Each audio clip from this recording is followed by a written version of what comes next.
NIV Genesis chapter 1. In the beginning, God created the heavens and the earth.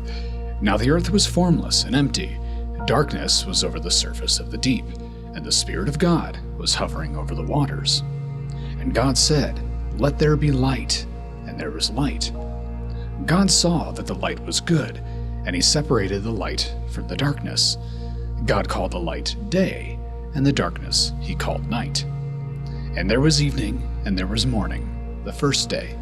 And God said, "Let there be a vault between the waters to separate water from water." So God made the vault, and separated the water under the vault from the water above it, and it was so. God called the vault sky, and there was evening, and there was morning, the second day. And God said, "Let the water under the sky be gathered to one place, and let dry ground appear." And it was so. God called the dry ground land, and the gathered waters he called seas. And God saw that it was good. Then God said, "Let the land produce vegetation, seed-bearing plants and trees, on the land that bear fruit with seed in it, according to their various kinds." And it was so. The land produced vegetation, plants bearing seed according to their kinds, and trees bearing fruit with seed in it according to their kinds. And God saw that it was good. And there was evening, and there was morning, the third day. And God said, "Let there be lights in the vault of the sky to separate the day from the night, and let them serve as signs to mark sacred times, and days, and years. And let them be lights in the vault of the sky to give light on the earth." And it was so. God made two great lights, the greater light to govern the day, and the lesser light to govern the night. He also made the stars. God set them in the vault of the sky to give light on the earth, to govern the day and the night, and to separate light from darkness. And God saw that it was good. And there was evening, and there was morning, the fourth day.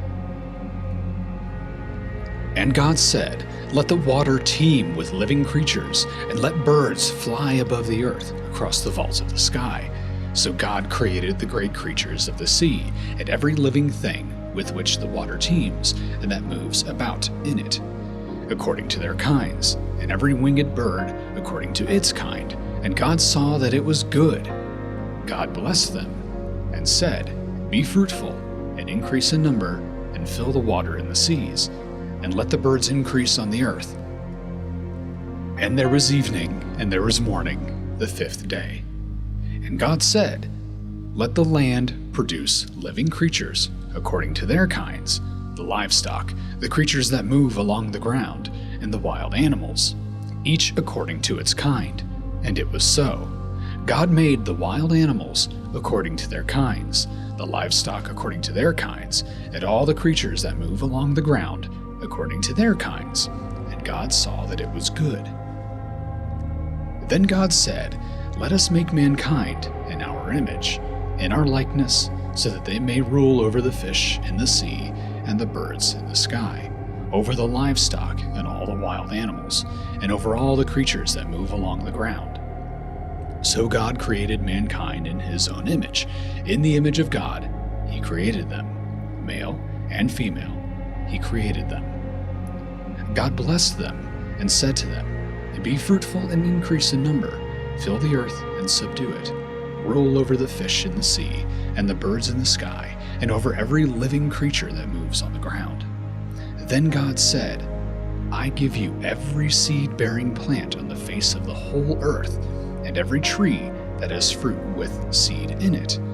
They will be yours for food, and to all the beasts of the earth, and all the birds in the sky, and all the creatures that move along the ground, everything that has the breath of life in it, I give every green plant for food." And it was so. God saw all that he had made, and it was very good. And there was evening, and there was morning, the sixth day.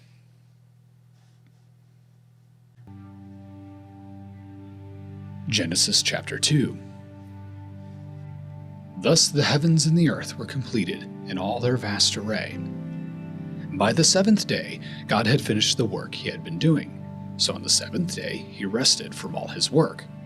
Then God blessed the seventh day and made it holy, because on it he rested from all the work of creating that he had done. This is the account of the heavens and the earth when they were created, when the Lord God made the earth and the heavens. Now no shrub had yet appeared on the earth, and no plant had yet sprung up. For the Lord God had not sent rain on the earth, and there was no one to work the ground. But streams came up from the earth and watered the whole surface of the ground. Then the Lord God formed a man from the dust of the ground and breathed into his nostrils the breath of life, and the man became a living being. Now the Lord God had planted a garden in the east, in Eden, and there he put the man he had formed.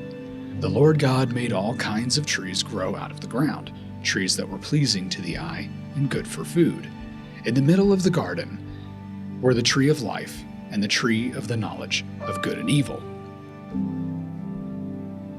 A river watering the garden flowed from Eden. From there it was separated into 4 headwaters.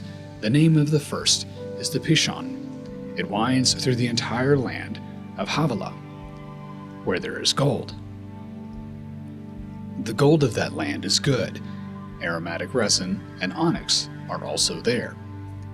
The name of the second river is the Gihon. It winds through the entire land of Cush. The name of the third river is the Tigris. It runs along the east side of Ashur. And the fourth river is the Euphrates. The Lord God took the man and put him in the Garden of Eden to work it and take care of it. And the Lord God commanded the man, "You are free to eat from any tree in the garden, but you must not eat from the tree of the knowledge of good and evil, for when you eat from it, you will certainly die."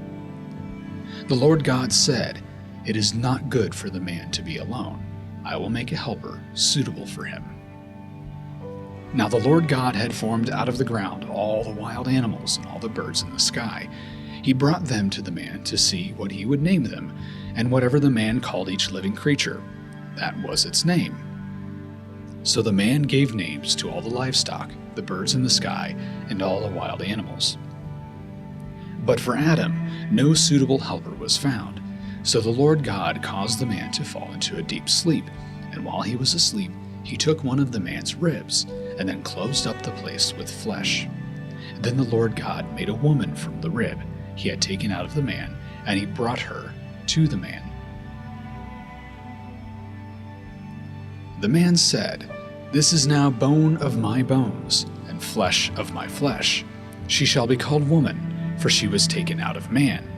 That is why a man leaves his father and mother, and is united to his wife, and they become one flesh." Adam and his wife were both naked, and they felt no shame.